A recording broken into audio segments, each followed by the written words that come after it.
मिथिला के इतिहास में कही तो दिल्ली के धरती पर पहिल बेर हजारों की संख्या में मिथिला स्टूडेंट यूनियन के लोग और जनमानस जो मैथिल क्षेत्र मैथिल बोल क्षेत्र से अवै क्षेत्र और मिथिला से प्यार रखे क्षेत्र मिथिला विकास बोर्ड के लेल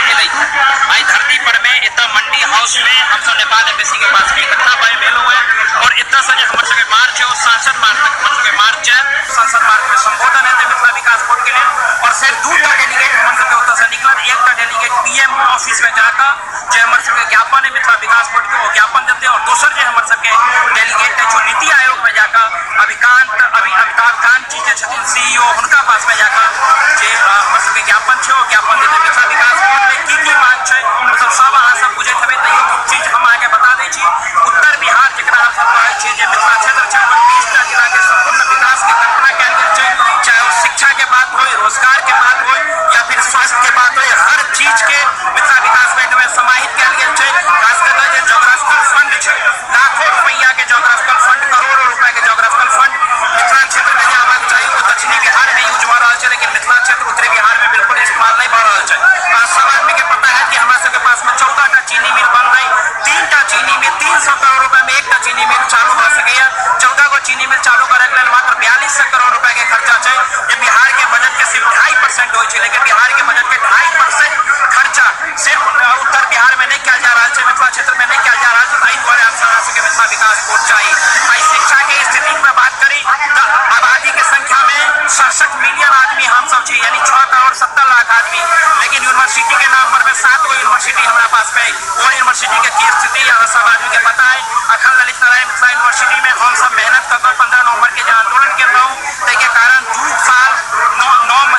11 महीना 22 दिन में पहिल बेर डिग्री दिल के लिए जबकि 7 साल में उनका डिग्री दिल जाए चले यही मिथिला स्टूडेंट यूनियन के उपलब्धि है हम अहाँ सब आदमी से आग्रह करना चाहब कि अखन एक बने के जरूरी है अखन एकटा इकट्ठा करे के जरूरी है मिथिला स्टूडेंट यूनियन एक गैर राजनीतिक संगठन है कोनो राजनीति से कोनो मतलब नहीं कोनो भी पार्टी हो कोनो भी दल हो कोनो भी कास्ट हो कोनो भी क्रीड हो कोनो भी समुदाय हो कोनो भी धर्म हो इससे हमारे कोनो मतलब नहीं सब आदमी के हम आग्रह करे सब आदमी आबू मिथिला स्टूडेंट यूनियन के साथ अभिभावक से हम आग्रह करे बच्चा से आग्रह करे हमारे साथ हम साथी से आग्रह करे हम अपन माता बहन से आग्रह करे कि मिथिला स्टूडेंट यूनियन के साथ जुड़ू और जो मुहिम पूरा मिथिला के लिए मिथिला स्टूडेंट यूनियन छोड़ल ये ऐतिहासिक मुहिम में सब आदमी साथ दिया और 2019 के इलेक्शन जो है लोकसभा के इलेक्शन उससे पहले हमारे सबका टारगेट है कि हम सब मिथिला विकास बोर्ड के गठन कर ली सकते हैं कि नहीं कर सकते हैं मिथिला के लिए मर सकते हैं कि नहीं मर सकते हैं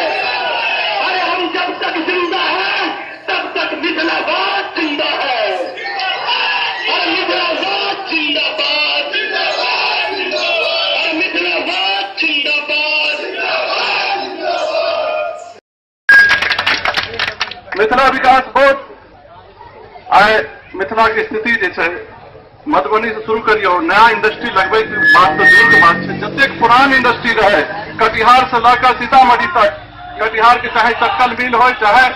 जूट मिल हो एक मिल पिछला 30-40 वर्ष में बंद कर दिल गए मधुबनी जिला मुख्यालय के पास सैकड़ों एकड़ में खादी ग्राम उद्योग भवन देखे लोग सब कहे क्या में जब मशीन सरसों तेल और शहद का भी उत्पादन होते हैं आयु कंपनी चलते रहते हैं आयु खादी भंडार चलते रहते हैं तो मधुबनी जिला के कम से कम हजारों पुरुष और महिला को रोजगार भेजते हैं नया उद्योग लगाना तो दूर के बात है पुरान जतक उद्योग है वह उद्योग बिल्कुल साजिश के तहत धीरे धीरे बंद कर दिल गए हैं उतने साथ साथ मधुबनी तनी आगू बढ़ियो राजनगर के किला जो खंडहर के रूप में तब्दील भ जा रहा है अगर मधुबनी के किला के राजनगर के किला के अगर टूरिस्ट पैलेस के रूप में इस्तेमाल किया जाए मिथिला विकास बोर्ड के हेतु दरभंगा मधुबनी समस्तीपुर बेगूसराय सहरसा पूर्णिया मधेपुर सुपौल पूर्वी चंपारण पश्चिमी चंपारण हरेक जिला से मिथिला के 20टा जिला के सर्वांगीण विकास के लेल जे मांग आहूत है मिथिला विकास बोर्ड है तो हजारक संख्या में तो मिथिलावासी पहुंच गए और सत्ताधीश मठाधीश से प्रश्न तो पूछ रहे कि आखिर हमारी व्यवस्था आखिर एहन किया है हम आजादी से पहले समृद्ध रही सुखी रहे लेकिन वर्तमान में हमारा हालात क्या है पलायन क्या हमारी मजबूरी है कुपोषण क्या हमारी मजबूरी है आजीविका क्या हमारी मजबूरी है दरिद्रता क्या हमारी मजबूरी है किसान का हालात क्या है हमारी मजबूरी है ऐ सबके मांग के लोग और प्रश्न पूछे के लिए हम सब तो जमा हो रहे हैं सरकार से प्रश्न पूछे मिथिला का समझौता किया है मिथिला विकास बोर्ड के मांग अत्यंत आवश्यक है सरकार के मानव पड़ते संबंध आंदोलन के संग सक्रम सत्ता हिलावे का